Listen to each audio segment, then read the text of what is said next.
Isang mapagpalang araw po sa ating lahat, mga kamag-anak, mga kaibigan ko, mga kakilala ko, at sa lahat po ng tao na mga makakapakinig po ngayon ng pangangaral po ng salita ng Diyos. Nais ko po ngayon na ibahagi po sa inyo ang patungkol po sa pinakamahalagang bagay sa buhay po natin. Ang tinatawag ko itong kasiguraduhan o katiyakan po ng pagpunta sa langit.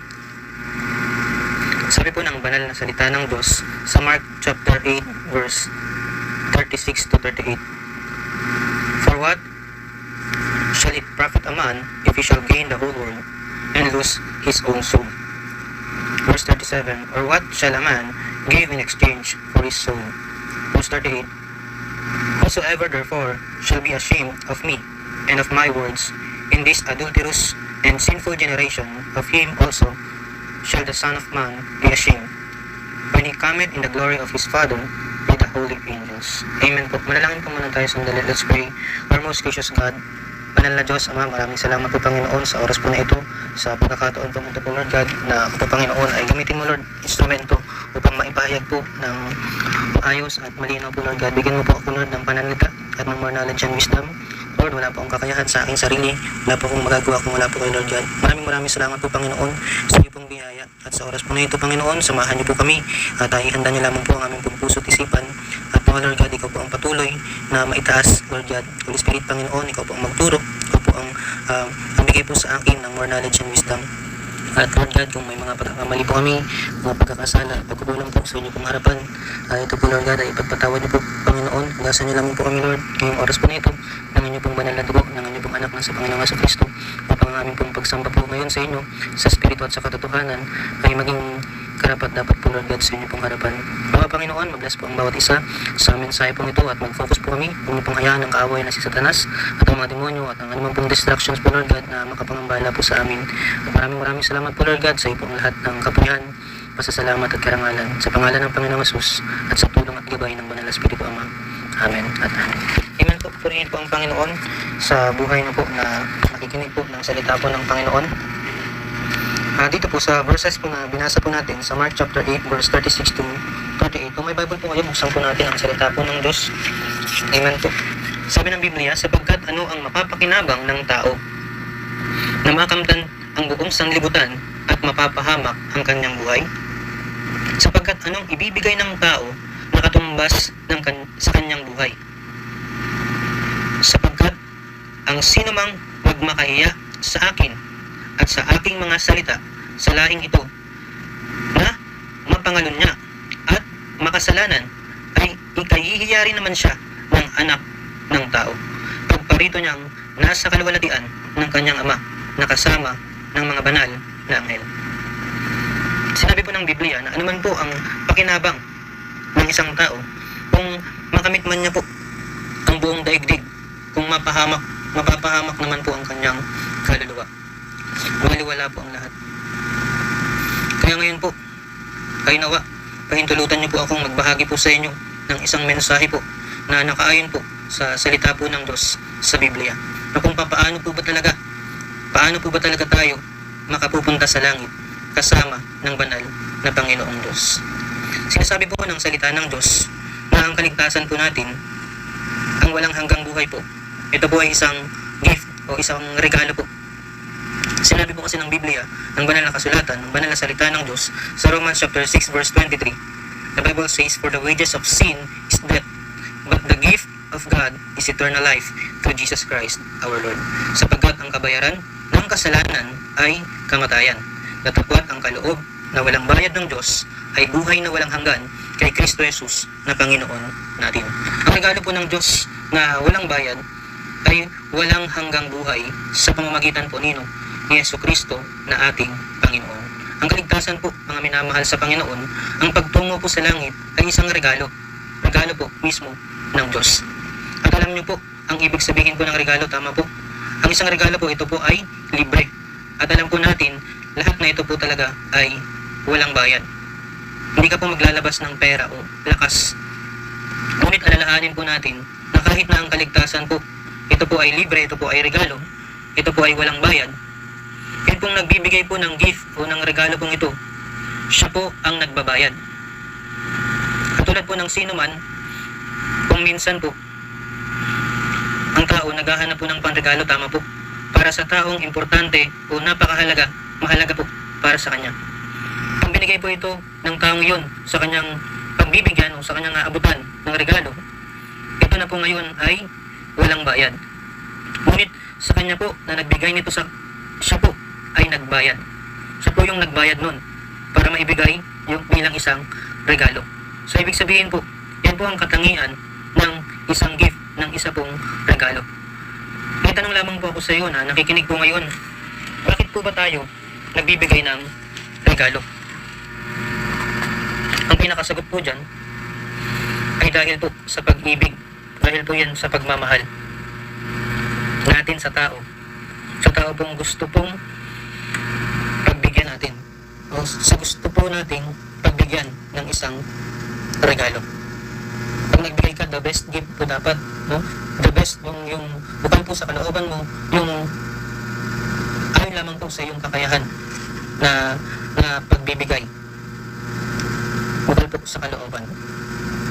Sinabi po ng banal na salita ng Diyos sa John chapter 3 verse 15 to 17, the Bible says that whosoever believeth in Him should not perish but have eternal life. Verse 16, for God so loved the world that He gave His only begotten Son, that whosoever believeth in Him should not perish but have everlasting life. Verse 17, for God sent not His Son into the world to condemn the world, but that the world through Him might be saved. Sa Tagalog po, upang ang sinumang sumampalataya ay magkaroon sa Kanya ng buhay na walang hanggan. Sapagkat gayon na lamang ang pagsinta ng Diyos sa sanglibutan na ibinigay niya ang Kanyang bugtong na anak upang ang sinumang sa Kanya'y sumampalataya ay huwag mapahamak kundi magkaroon ng buhay na walang hanggan. Sapagkat hindi sinugo ng Diyos ang anak sa sanglibutan upang hatulan ang sanglibutan, kundi upang ang sanglibutan ay maligtas sa pamamagitan niya. Ang kaligtasan po natin, ito po ay isang regalo na ibinigay po ng Diyos Ama sa atin dahil po sa Kanyang pagmamahal, sa Kanya pong sobrang pagmamahal sa atin. Sabi po ng Biblia, gayon na lamang ang pagsinta ng Diyos sa sanlibutan. Ibig sabihin, sa iyo po yan at sa akin po, sa ating lahat po ng mga tao sa buong mundo, na ibinigay niya ang Kanyang bugtong na anak.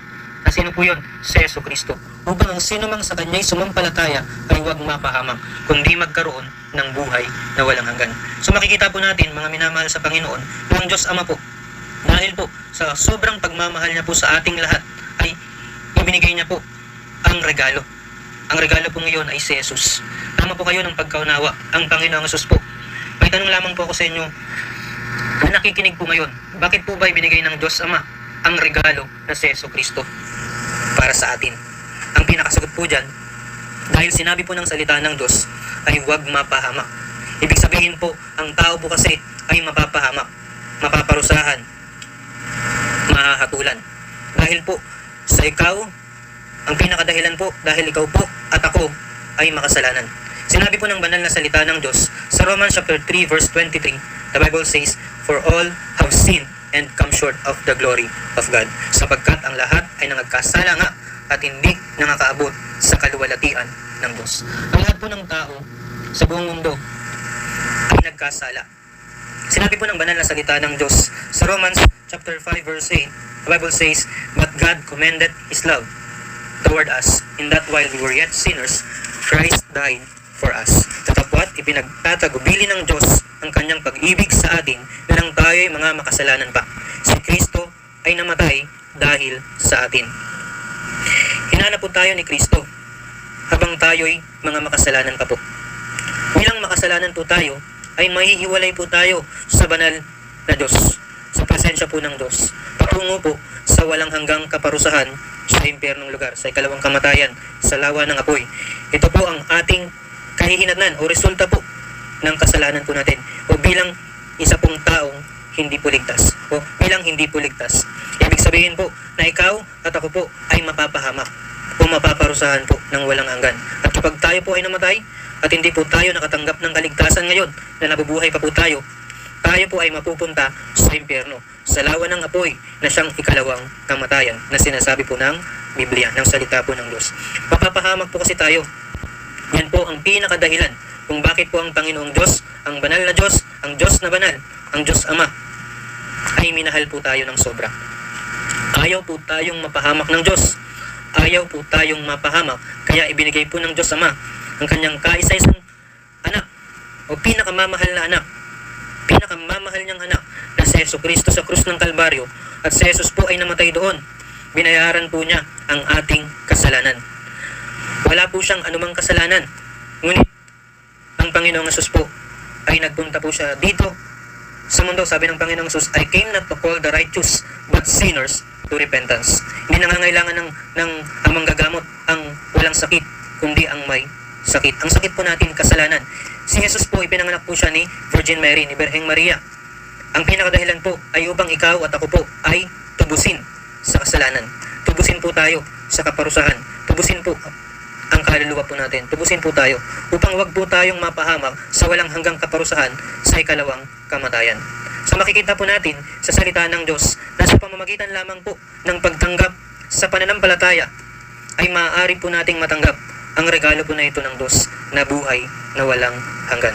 Sinabi po ng banal na salita ng Diyos, ang sino mang sa kanya'y sumampalataya ay wag mapahamak, kundi magkaroon ng buhay na walang hanggan. So ibig sabihin po, ang kaligtasan po ay sa pamamagitan ng pananampalataya lamang po. In faith alone.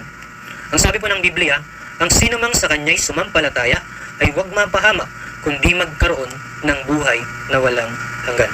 So ibig sabihin po nito, mga minamahal sa Panginoon, kapag ikaw po ay nakatanggap ng regalo, ikaw po mismo ay magpapasalamat, sobrang magpapasalamat sa Diyos. In this moment po, in this time, sa oras po na ito, may tanong lamang po ako, tiyak mo na po ba na ikaw ay mayroong buhay na walang hanggan? Natanggap mo na po ba ang regalong ito ng Diyos? Kung sakaling darating po sa iyo ang kamatayan, nakakatiyak ka na po ba na sa langit ka pupunta? Kung darating po sa iyo ang panahon na ikaw po ay mamatay, tiyak mo na po ba na sa heaven po pupunta ang iyong kaluluwa? Are you 100% sure that you are going to heaven when you die? Kung hindi mo pa po natatanggap ang regalo ng Diyos sa oras po na ito, iniaalok po ng Diyos ang regalo pong ito sa sino mang tao. Sino man po, hindi man po nakatingin ng Panginoon sa past po natin, nakatingin po siya sa iyo, na mahal ka po niya. At ang kaligtasan po, ang regalo po, ay para po ito sa lahat ng tao. Wala pong pili. Hindi po namimili ang Diyos ng tao. Kundi sabi ng Panginoon, that whosoever believeth in Him. O sino man po, no? Wala po talagang pili. Kunan po ang kaligtasan. Hindi po namimili ang Diyos, mga kapatid, maging sino ka man po. Maging ikaw man po, tingin mo sa sarili mo, ikaw po ang pinakamakasalanan ng tao sa buong mundo. Yan po ang tingin mo sa sarili mo. Kapatid, mahal ka ng Diyos. Iniabot po ng Panginoon ang isang regalo. Tatanggapin mo po ba o hindi? Ngayon ay tanggapin mo po. Dahil sabi po ng banal na salita ng Diyos sa 2 Corinthians chapter 6 verse 2, for He saith, I have heard thee in a time accepted, and in the day of salvation have I succored thee. Behold, now is the accepted time. Behold, now is the day of salvation. Sapagkat sinasabi niya, sa panahong upol, kita'y pinakinggan, at sa araw ng pagliligtas, kita'y sinakluluhan. Narito ngayon ang panahong upol. Narito ngayon ang araw ng kaligtasan. Ngayon po ang araw ng kaligtasan. Ngayon po ang oras ng kaligtasan. Sinabi po ng banal na salita ng Diyos sa Ephesians chapter 2 verse 8 to 9, for by grace are ye saved, through faith, and that not of yourselves. It is the gift of God.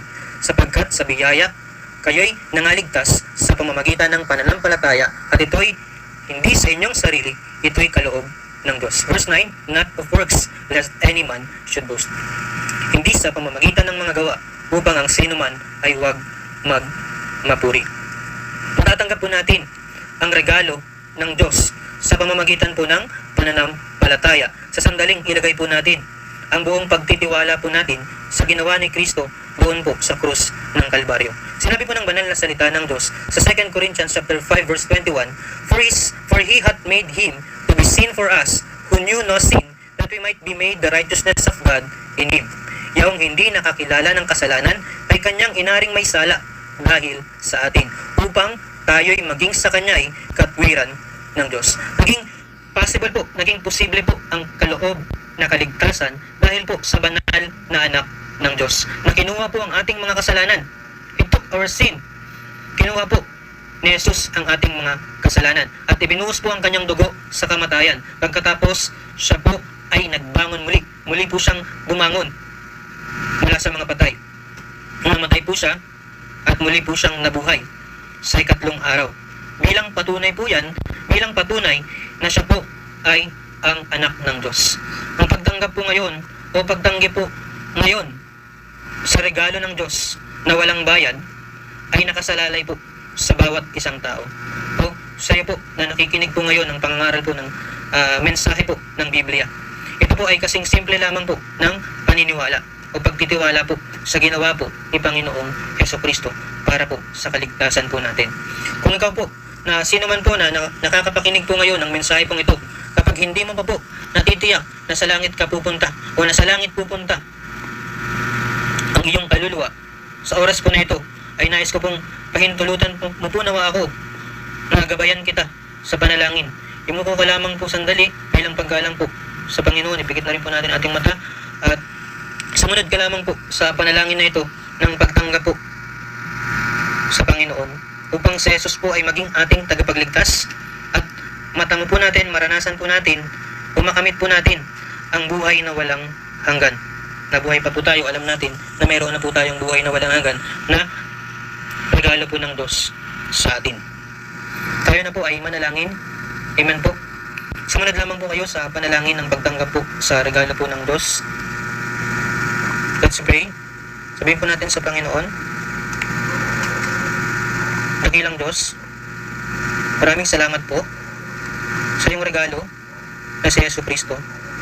Naniniwala po akong siya po ay namatay, inilibing at muling nabuhay sa ikatlong araw para sa akin.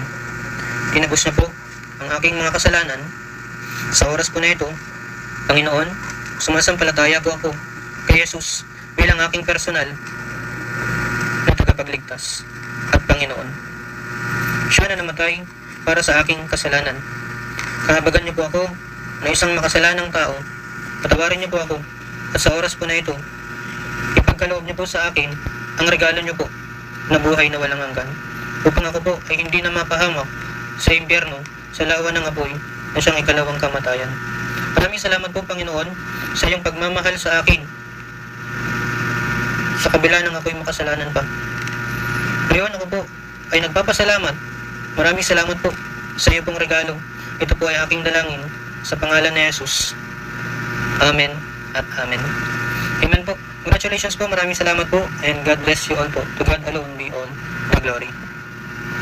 Amen.